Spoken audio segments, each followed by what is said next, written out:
Okay, so we're 7 games into Euro 2024, and I thought this is a good chance, as was discussed in a couple of the match reviews, to look at goals per game average, because I feel it is up, and I've actually been proven right looking at the stats. I have been proven right. In a 32-year period, the goals per game average has jumped by a goal per game. Because in 1992, it was 2.13 goals per game. Now, after just 7 games, mind, so it's a smaller sample size, we're at 3.14. So there's a full goals per game average jump in goal scoring. But in between, there's some highs and some lows. There's some definite dips where defences are on top, and there's some definite highs where goal scoring and attack is on top. So 92 is the third lowest goals per game average. It will get lower because in 96 it drops further to just above 2 goals per game at 2.06. So goal scoring does drop off a little bit. Euro 2000, there's a jump the other way. It jumps as high as 2.74 goals per game, which is very, very interesting. That was a very fun tournament to watch, by the way, Euro 2000. 2004, it does drop down to 2.48, and it will stagnate in the 2.4 range until 2012. 2008, it was 2.48 goals per game as well, and in 2012, it was 2.45. This is at the height of the Spanish tiki-taka era, where low-scoring games and passing and possession was seen to be the way to win tournaments. And Spain, in this period, win a World Cup and 2 Euros. So, with tiki-taka. So the mid-2000s to the early 2010s, goal scoring stabilises at 2.4. Around 2.4, just below 2.5. It will drop off a little bit in 2016 to 2.12, which is the second lowest in the sample size. Goal scoring does drop. However, that's before the pandemic. 2020 is obviously delayed by a year, and we have the 5 substitution rule. So it actually jumps to 2.78. It actually has a significant jump. It's the second highest on the list. So far this year, after just 7 games, mind, and they have been high-scoring games, apart from the last 2. No goalless draws so far. It's sitting at 3.14 at the moment. So I was proven right. I had a feeling goals per game was up, and it is true. I had that feeling a couple of years ago during the World Cup, and obviously during the last Euros, and during the 2018 World Cup. So in the last 6 years, I've had this feeling that goals per game has definitely increased. We've had less goalless draws. So let's have a look at changes. Well, the Premier League comes in 1992 and the Champions League is reformatted, so the season actually gets a bit longer.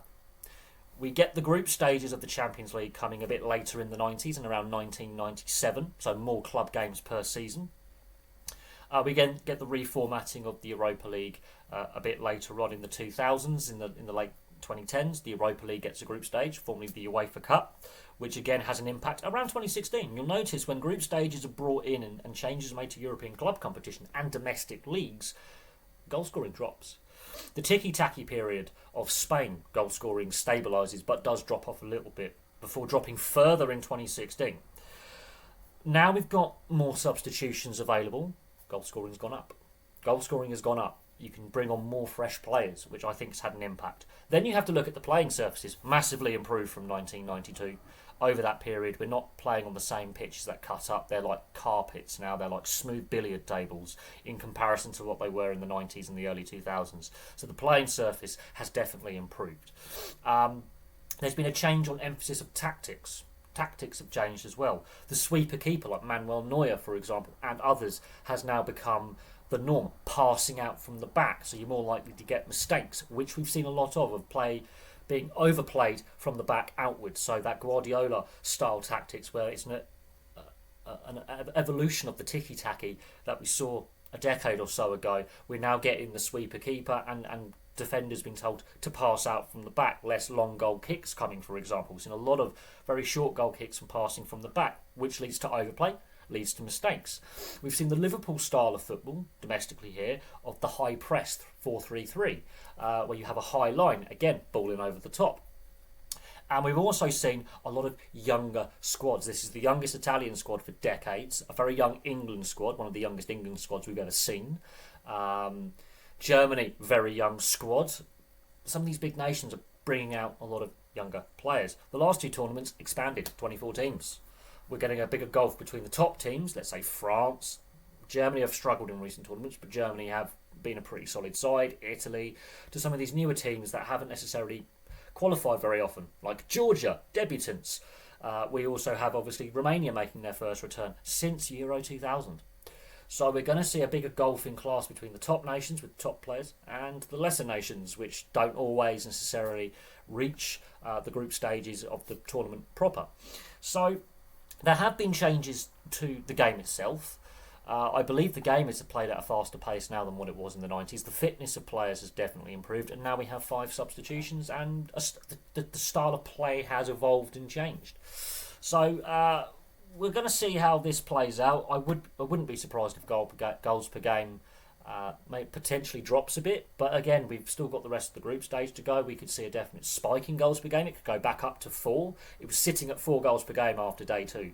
After Saturday's games, it was sitting as high as 4 goals per game, which is nearly double 1992 and nearly double 1996. So it's interesting to look at, but you can chart this with changes made to the European club season, with expanding the Champions League, the Europa League, and now bringing in the Europa Conference League with group stages and qualifying rounds. We've seen it where obviously squad rotation is key. And you can definitely see that at various times UEFA have tinkered with the club competitions and domestic leagues. You can see that also does actually sometimes have an impact on the goals per game fatigue. So there we go. I thought it'd be fun to look at. It's very, very interesting. It stayed stable for a long time during the 2000s and into the 2010s. For a good 3 tournaments, it basically stayed stable, and then it drops, and then it massively spikes. It massively spiked in 2000 and then dropped off again. That's when the golden goal came in. So you had golden goal in there, rule changes, various things, but it's looking interesting. It's looking fun. Defences have been leaving me biting me nails in the game so far. No side has really sold me defensively. Germany weren't tested, but I have not been sold defensively by any team. There's been some interesting defending. The pace of the game is definitely a lot faster, and the playing surface helps with that. But there we go. Thank you very much for watching. Place your thoughts on goals per game below. We will look at the World Cup from USA 94 until now, until the last World Cup, because there's been multiple expansions of the World Cup since 1994 when I first watched my first World Cup. We'll look at the stats there and see if they're very similar to what the Euros have dished up. We've seen some very interesting World Cups, some very low-scoring World Cups, or poor World Cups by what we expect, like USA 94, South Africa in 2010, and some very high-scoring World Cups as well. So that'll be fun to look at. But that's a quick look at the Euros goals per game average. But from me for now, thank you very much for watching. Place your thoughts in the comments section below, and I'll have some more content for you guys very, very soon.